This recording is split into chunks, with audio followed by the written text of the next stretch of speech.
Des vagues de 7 à 10 mètres de haut en mer. La tempête Ingrid déferle sur la Bretagne 15 jours seulement après le passage de la précédente, Goretti, début janvier. Le phénomène de vague submersion a touché le Finistère, comme entre Pouldreuzic et Plovent, où la route du vent solaire a cédé ces derniers jours. Visiblement, cette fois-ci, on a eu un événement extraordinaire. De mémoire d'homme, on n'a jamais vu ce qui s'est produit.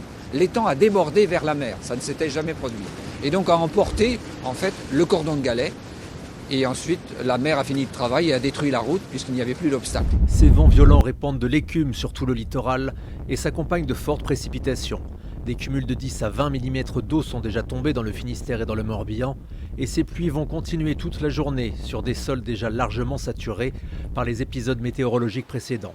Plusieurs rivières sont sorties largement de leur lit, comme l'Oust à Malestroit, où le pic de crue a été atteint dans la matinée.